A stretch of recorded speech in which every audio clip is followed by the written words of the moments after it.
আলিয়া মাদ্রাসার শিক্ষার্থীরা তারা জাতীয় শিক্ষা ব্যবস্থায় জাতীয় সকল চাকরি বাকরির ক্ষেত্রে বৈষম্যহীন সুযোগ সুবিধা চায়।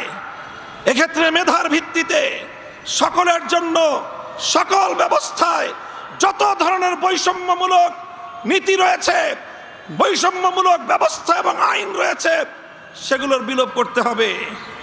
কিছু কিছু বিভাগে অনেক পাবলিক বিশ্ববিদ্যালয়ে আলিয়া মাদ্রাসার ছাত্রদের জন্য ভর্তির সুযোগ রাখা হয় নাই। অনেক চাকরির ক্ষেত্রে বৈষম্য করা হয়। এই বৈষম্য আমরা আর কয়েকটা দিন দেখব, এরপরে আর দেখব না, প্রতিরোধ করব ইনশাআল্লাহ। উপনিবেশায়নের যে কথা আজকে আমরা বলছি, আমরা দেশটাকে কলোনি হিসেবে আর দেখতে চাই না। ব্রিটিশরা আমাদেরকে এক সময় কলোনি হিসেবে ব্যবহার করেছে।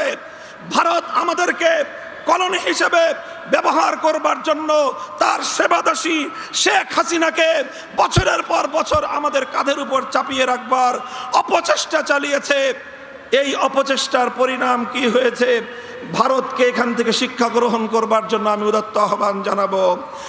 আর কোনোদিন যেন এই স্বাধীন বাংলাদেশে কোনো সেবাদাস প্রতিষ্ঠার দুঃস্বপ্ন যেন ভারত না দেখে। অন্য সকল সাম্রাজ্যবাদী শক্তিদেরকে আমরা স্পষ্ট সতর্ক বার্তা দিয়ে দিতে চাই, বাংলাদেশ স্বাধীন হয়েছে, স্বাধীনভাবে পরিচালিত হবে, অন্য কোনো সাম্রাজ্যবাদের সেবাদাস হবে না।